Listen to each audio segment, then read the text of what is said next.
국내 업체가 만든 신종 코로나 감염증 진단키트가 미국 식품의약국의 긴급 사용 승인을 통과하면서 미국 전역에서 쓰일 수 있게 됐다.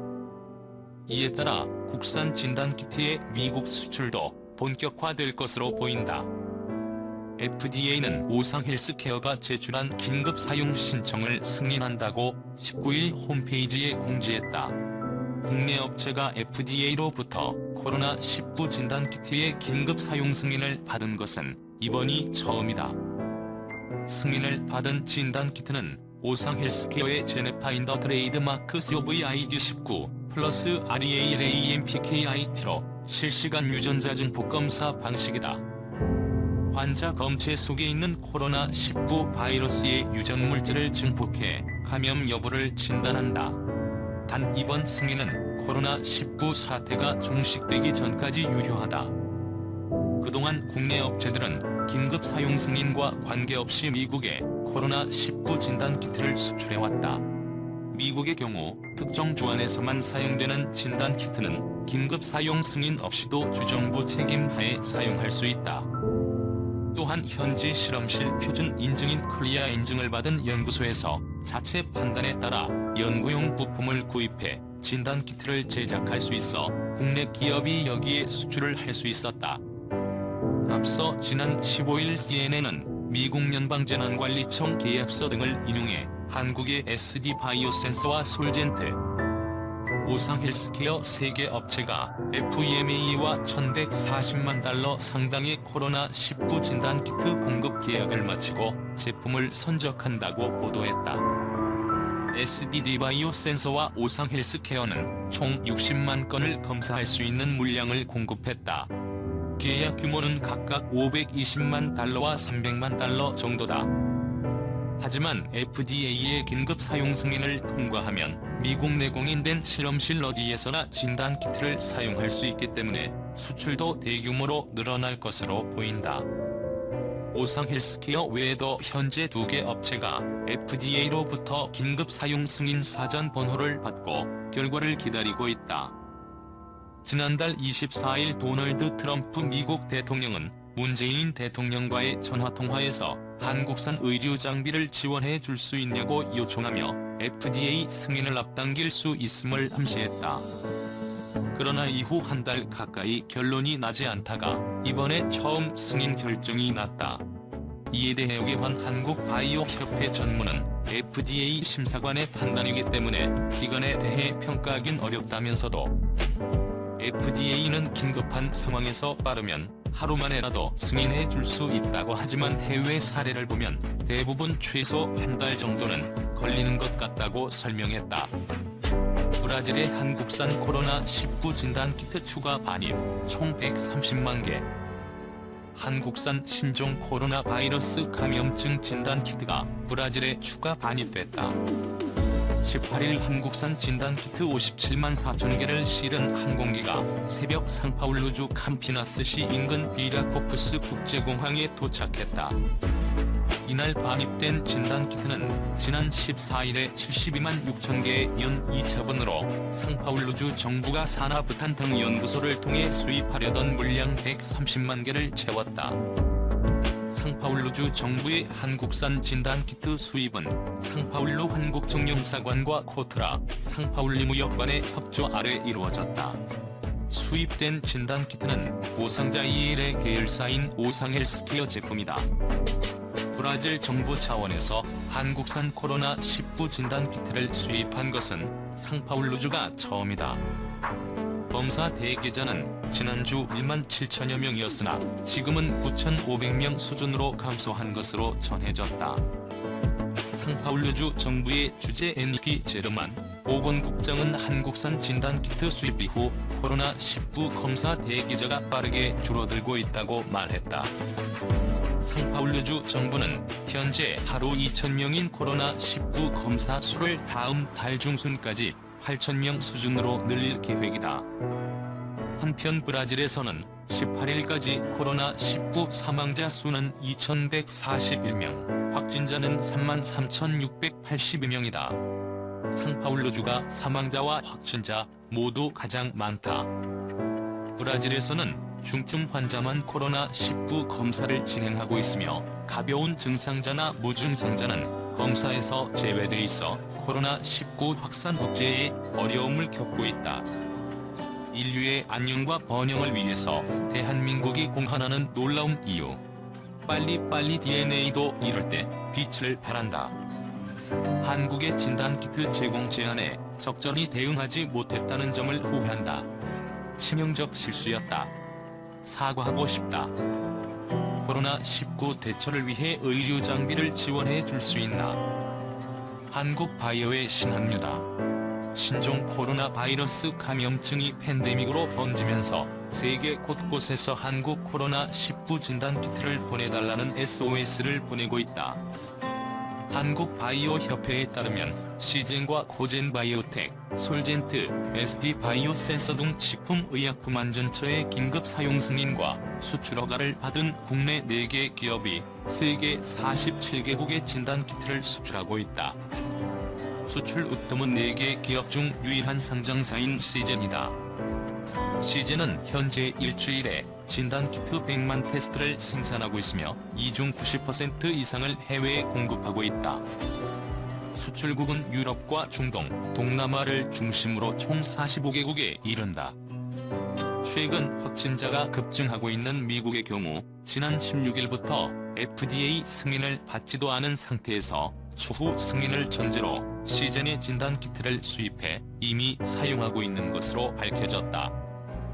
코로나19 발병 초기 한국 성지 순례에 참여했던 관광객들을 억류했다 돌려보낸 이스라엘은 자국에서 쓰는 진단키트 수요의 전부를 시젠에 의지하고 있다. 시젠, 코젠 등 한국 중소기업, 세계 진단키트 주도. 시젠 관계자는 해외 곳곳에서 정부 차원에서 요청이 밀려들고 있지만 생산 물량이 따라주지 못해 적자는 국가의 주문을 거부하고 있는 실정이라며 현재 지하회의실을 개조하고 공간을 새로 임대하는 등의 방법으로 생산시설을 늘리는 작업을 하고 있다고 말했다. 지난달 4일 국내에서 처음으로 긴급 사용 승인을 받은 코젠바이오텍도 현재 일주일에 25만 명을 진단할 수 있는 키트를 생산하고 있으며 이 중 70%를 해외로 수출하고 있다. 수출국이 다양한 시젠과 달리 코젠은 사우디아라비아 등 중동 국가를 중심으로 30여 개국에 제품을 보내고 있다. 현재 국내에는 이들 기업 외에도 42개사 60여 개 제품이 질병관리본부에 긴급 사용 승인을 신청한 상태다. 선진국이 한국에 진단키트 지원 호소하는 이유. 왜 세계는 미국이나 유럽 등 기존 바이오 과학 선진국이 아닌 한국, 그것도 중소기업의 진단키트에 목을 메고 있을까?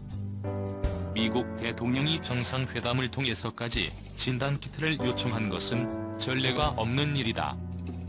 우선 미국, 캘리포니아를 중심으로 첨단 바이오 기업이 즐비한 미국에서 제대로 된 진단키트가 왜 없을까? 해답은 한국처럼 양산시설을 갖춘 기업이 진단시약과 키트를 개발하는 구조가 아니기 때문이다.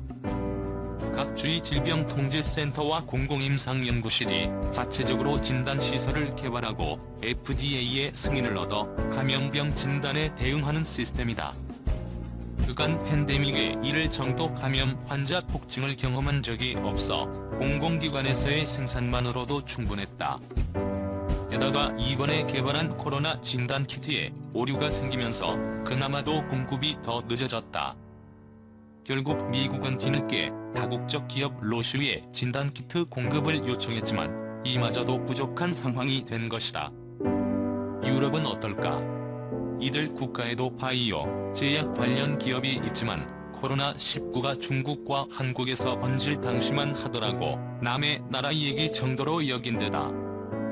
의사결정 과정이 늦은 대기업 중심이라 대응이 늦었다는 게 업계 관계자들의 분석이다. 반면 한국은 진단키트 생산 기업들이 중소, 벤처기업들이라 오너 중심의 빠른 결정을 할 수 있었다. 여기에 그간 쌓아 올린 노하우가 빛을 발했다. 국내 업체들은 기존에 하루 이상 걸리던 진단을 대용량으로 4에서 6시간 만에 해결할 수 있다. 진단 정확도도 98% 이상을 보여 체코, 헝가리 등지에서 부정확한 진단으로 물의를 일으킨 중국 제품과 대조를 이뤘다. 질병관리본부의 빠른 판단도 결정적. 제외진단기업협의회 운영위원을 맡은 오기환 한국바이오협회 전무는 이번처럼 갑자기 코로나19 사태가 벌어질 때는 진단키트의 양산이 필요한데 대량 생산을 할 수 있는 것은 민간기업 섹터밖에 없다며, 한국은 그간 사스와 메르스를 경험한 진단 관련 민간기업들이 노하우를 쌓아 이번에 빠르게 움직일 수 있었던 것이라고 말했다. 오 전무는 질병관리본부가 긴급사용승인제를 활용해 기업에 발빠르게 진단키트 개발을 요청한 것도 결정적 역할을 했다고 덧붙였다. 긴급사용승인 제도는 감염병 발생 때 불필요한 절차를 건너뛰고 신규 진단 시약과 검사법을 즉시 사용할 수 있게 하는 것이다. 실제로 지난 1월 미국 국립생물공학정보센터에 코로나19 유전자 염기 서열이 공개된 지 14일 만인 1월 26일 설 연휴 중이었음에도 질병관리본부는 한국바이오협회의 진단키트 개발업체들을 모아달라고 요청했다. 이튿날 바로 기업들을 대상으로 한 설명회가 열렸고 28일 긴급사용 승인 공고가 발표됐다. 2월 28일까지 한 달간 코로나19 진단키트를 개발 기업들의 신청을 받는다는 내용이었다. 이후 2월 4일 코젠바이오텍이 처음으로 2월 13일에 시즌이 승인을 받았다. 긴급사용 승인제가 없다면 최소 1년 이상 걸리는 과정이었다.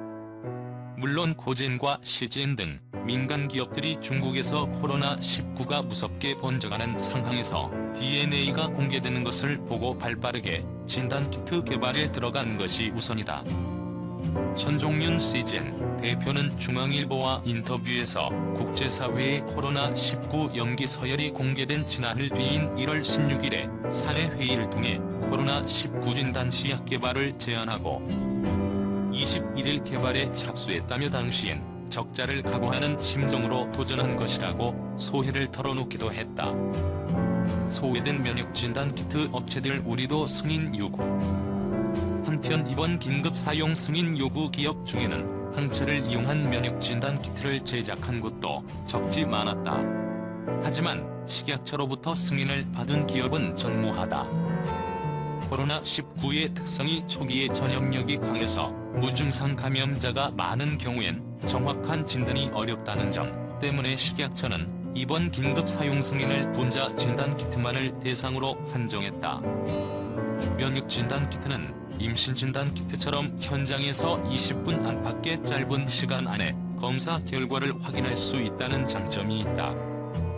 하지만 코로나19는 감염되고 항체가 제대로 형성되기까지 일주일 이상 걸린다. 때문에 초기 진단에는 부적합한 단점을 가지고 있다. 이승규 한국바이오협회 부회장은 이제 한국은 물론 세계적으로 코로나19가 지역사회로 확산하면서 진단 수요가 폭증하고 있다며, 앞으로는 긴급사용 승인의 대상이 되는 유전자 검사 시약뿐만 아니라 무증상의 잠복기가 긴 환자를 대상으로 검사와 대량의 신속한 진단을 위해서 분자 진단을 보완할 수 있는 항체 면역 진단 제품을 보조적으로 사용하는 것도 검토할 필요가 있다고 말했다.